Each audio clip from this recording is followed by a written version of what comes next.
Welcome to Star Wars Action News, helping Star Wars collectors collect better.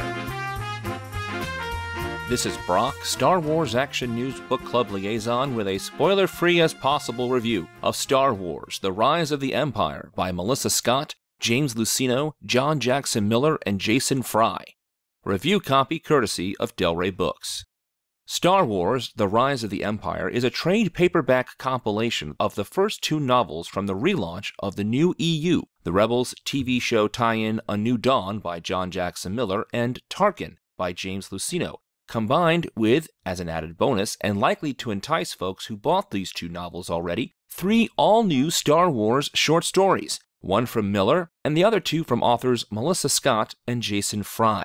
If you have been waiting for A New Dawn and Tarkin to be in paperback, if you have not yet read either or just read one already and want to read the other, picking up this Rise of the Empire collection is a no-brainer, because there is a tremendous value here. 2 recent books in the new canon from 2 fan-favorite authors, plus you get 3 exclusive short stories. I've already reviewed both A New Dawn and Tarkin on previous episodes of Star Wars Action News, and I encourage you to go to Swan episodes 432 and 438 respectively in the archive section at swactionnews.com to hear those reviews. Not now, later. And at least one of those reviews and some of my others are available to watch on the Star Wars Action News YouTube channel if you prefer that sort of thing. So today I'm going to review just the short stories in this volume and help you determine if they are worth your time and the additional money to own 2 copies of Tarkin and A New Dawn. The editor and publisher smartly positioned the stories in the 2 novels in chronological order of when in the Star Wars timeline they occur, and consequently to each other. And thankfully each story has at least one crossover character to the included novels, further tying into their inclusion in this assemblage. The first of the new content opens this tome, Melissa Scott's Mercy Mission. Scott is a longtime science fiction author, and this is my first experience with her writing. I found her writing style to be quite inviting. The majority of the action takes place aboard the vessel the Eclipse with an eclectic crew of aliens, and thanks to Scott's description of the action, I was able to properly visualize the parts of the ship at any given time and to keep track of who all the new characters were.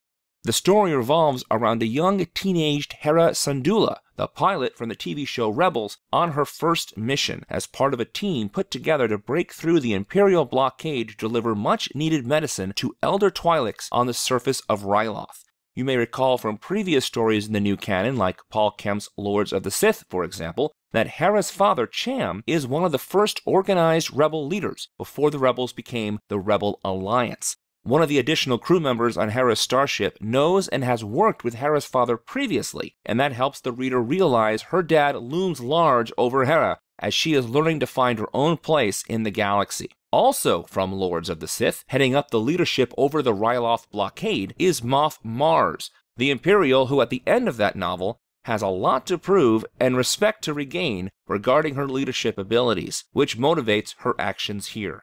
Chronologically speaking, this story, Mercy Mission, drops that it takes place a year or so after the events of Lords of the Sith, though that didn't quite sit right when I read it. Perhaps they meant last year, as like a new year has begun, but it's not actually a full calendar year, if you get my meaning. There is nothing particularly wrong with Mercy Mission. A bunch of new characters, some nice tie-ins to Lords of the Sith, with the return of Moff Mars, the planet Ryloth, and the mention of Cham Syndulla, but overall, a small piece with a foregone conclusion that doesn't show a real spark of life. It gives us a little story of Hera's past that's a precursor to the Hera readers will meet in A New Dawn later in this anthology, but Mercy Mission is not required reading by any means. Story number 2 is a Tarkin story named Bottleneck by now Star Wars veteran author John Jackson Miller. Bottleneck is positioned between the 2 novels here, has character ties to both novels in this collection, and in the timeline also takes place between the 2 featured novels, so yes, it has a perfect position in this collection. The story is similar to the Tarkin novel in that Grand Moff Tarkin learns to play with others under the Emperor's command, and that his competition eventually earns Tarkin's respect and becomes an ally. In the Tarkin novel, that was Darth Vader. Here, it is Count Vidian, the antagonist we first meet in John Jackson Miller's A New Dawn novel. We even get a cameo from newly promoted Captain Sloane, as she has a brief interaction with Tarkin, which also sets up her position with Vidian in A New Dawn. See how clever they are with tying all these stories in with one another? Tarkin and Vidian butt heads as they both have ideas on how to best correct a supply chain snafu, in particular, a shortage of stormtrooper armor for their growing legions of troops. The Emperor, tired of Tarkin and Vidian's power jockeying, commands they go together to the armor factory to discover what the delay is. And as much as they don't like each other and try to win the Emperor's favor, they find together they are able to get to the bottom of the slowdown and take matters into their own hands. Miller gets the character of Tarkin down pat, and to have him go up against the annoyingly efficient Vidian was a good time. Miller was able to craft a nice, winding mystery in a short amount of time, throwing in a few small twists that I didn't necessarily see coming that accentuated the brilliant tacticians that Tarkin and Vidian both are. Bottleneck is a much better story that has a more definite purpose than Mercy Mission, and is buoyed by Miller's character work and daft ability to weave in exposition, suspense, and clues throughout his prose. Reading how Tarkin interacts with Vidian and Sloane reminds us how the Empire is more closely knit than we may realize, that the major players all know each other, and that helps solidify when all this action is taking place within the new timeline. The last short story is Levers of Power by Jason Fry. Fry is no stranger to the Star Wars universe, having co-authored The Essential Atlas, The Essential Guide to Warfare, some short stories for The Insider, tons of work. His bibliography is too vast to go through here. He has the Star Wars credentials, and here he proves he can weave a great Star Wars story in a short amount of pages. The main character is Imperial Reyes Sloane, once again, this time during the Battle of Endor, during Return of the Jedi. This story was my favorite of the three.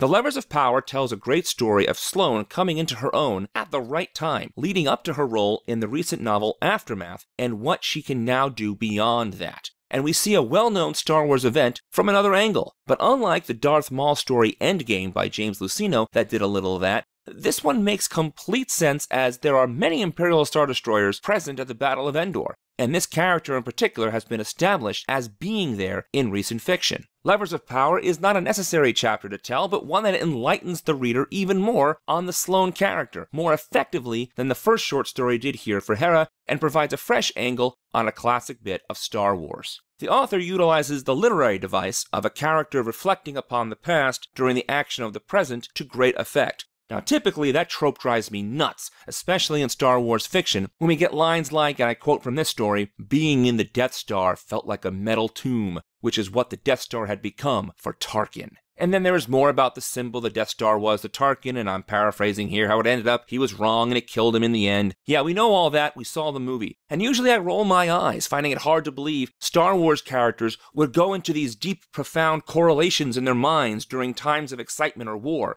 But as we read on in this story, it is Sloane's recall of her mentors Bilo, Vidian, and Tarkin, her, quote, retinue of ghosts always in attendance, unquote, that she is able to take that tactical knowledge she learned from them to correctly predict the course of events of the battle, and unfortunately, she is unable to stop any of it. Levers of Power is a nice character piece that has a quick pace, terrific point of reference for the reader, and makes me like the character of Rey Sloane so much more than ever before.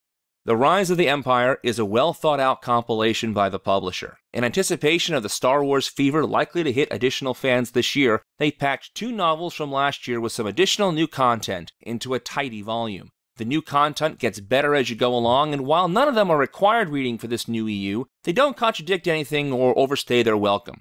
If you haven't read any of these novels included here, and you want to read them or own them, I highly suggest you pick the book up.